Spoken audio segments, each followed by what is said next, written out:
فرعون ساری زندگی نافرمانی کرتا رہا, جب پہلا غوطہ کھایا ہے توبہ کی نا اس نے, اور کیسی پرفیکٹ توبہ کی, کہنے لگا آمنت انہ لا الہ الا الذی آمنت بہ بنو اسرائیل, یہ نہیں کہ میں اللہ پر ایمان لایا, کیونکہ اللہ کے مفہوم میں فرق ہو سکتا تھا, ہو سکتا ہے اپنے آپ کو اللہ کہہ رہا ہو, پوری تشریح شرح کے ساتھ حاشیے کے ساتھ کہہ رہا ہے کہ میں اس رب پہ ایمان لایا جو ایک غلام قوم کا رب ہے.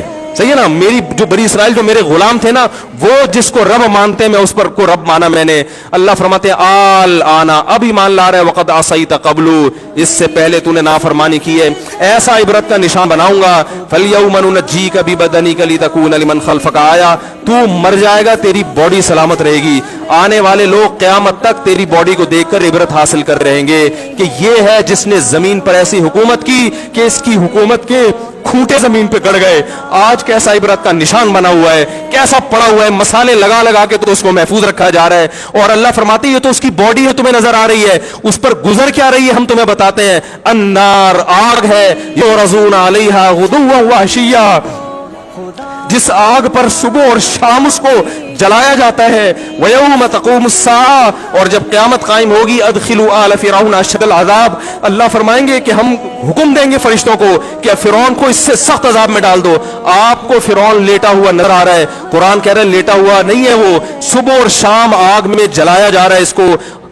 ہزاروں سال گزر گئے, صبح بھی آگ میں جلتا ہے, شام کو بھی آگ میں جلتا ہے. اور فرمایا ابھی قیامت آنے دو, جہنم میں ہمیشہ کے لیے داخل کروں گا جو اس سے بھی زیادہ سخت ہے. وَإِذْ يَتَحَاجُّونَ فِي النَّارِ, اور فرمایا جہنم میں جانے کے بعد کیا ہوگا, آپس میں ان کے مکالمے کو اللہ نے ذکر کیا ہے کہ جو فرعون کے ماتحت تھے وہ فرعون سے کہیں گے تیری اطاعت اور فرما برداری میں, تیری حکومت کی وجہ سے ہم نے موسیٰ کی بات نہیں مانی. اسے کمزور کہا, تو کہتا تھا موسیٰ کو بولنا نہیں آتا, موسیٰ کے پاس حکومت نہیں ہے, موسیٰ ہماری طرح پڑھا لکھا نہیں ہے, موسیٰ ہماری طرح براڈ مائنڈڈ نہیں ہے, ہم نے تیری دعوت کی وجہ سے موسیٰ کی بات کا انکار کیا, آج ہم آگ میں جل رہے ہیں. فَهَلْ أَنْتُمْ مُغْنُونَ عَنَّا نَصِيبًا مِّنَ النَّارِ, کیا ایک دن کے لیے تم سے آگ کو دور کر سکتے ہو؟ تو وہ کہے گا کہ میں خود اس جہنم کی آگ میں جل رہا ہوں, میں تم سے آگ کو دور نہیں کر سکتا. اللہ فرماتے ہیں سب مل کے جہنم کے داروغ کے پاس جائیں گے. وقال الذین فی النار لخزنۃ جہنم ادعوا ربکم, کہ فرشتوں سے کہیں گے تم اللہ سے دعا کرو کہ کچھ عذاب میں تخفیف ہو جائے, کچھ مہلت مل جائے. تو فرشتے جواب میں کہیں گے کہ کیا تمہارے پاس ڈرانے والا نہیں آیا تھا؟ موسیٰ کلیم اللہ جس سے اللہ کوہ طور پہ ہم کلام ہوا کرتا تھا, اس نے تمہیں ڈرایا نہیں تھا کہ تم اللہ کی نافرمانی چھوڑ دو؟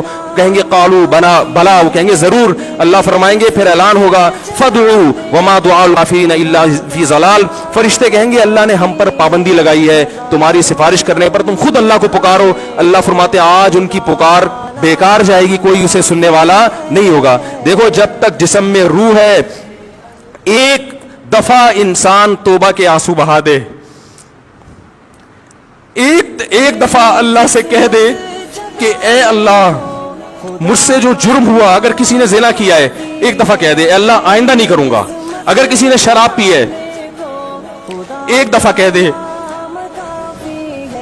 کہ اے اللہ آئندہ نہیں پیوں گا. اگر کسی نے اپنے والدین کو ستایا ہے ایک دفعہ کہہ دے اے اللہ آئندہ نہیں ستاؤں گا. اگر کسی نے وراثت کھائی ہے ایک دفعہ کہہ دے اللہ حق واپس کروں گا, آئندہ کسی کا حق نہیں دباؤں گا. اگر کسی نے انٹرنیٹ پر بیہودہ فحش فلمیں دیکھی ہیں ایک دفعہ کہہ دے اللہ دیکھ چکا آئندہ بولو بھائی نہیں دیکھوں گا. اللہ فرماتے ہیں اس کے کہنے میں تاخیر ہو سکتی ہے.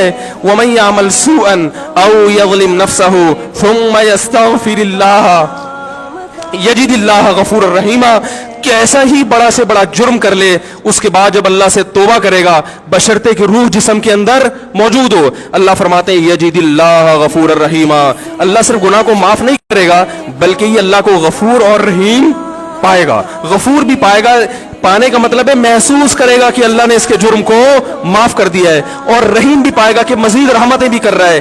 یہ اس وقت تک اللہ کی طرف سے بھائی پیکیج ہے جب تک روح جسم کے اندر موجود ہے, کیونکہ غیب کا معاملہ ہے. جب اس روح اور جسم کا رشتہ کمزور ہو گیا ایڑیاں رگڑتے رہو گے لیکن اللہ توبہ قبول کرنے کے لیے تیار نہیں ہوگا.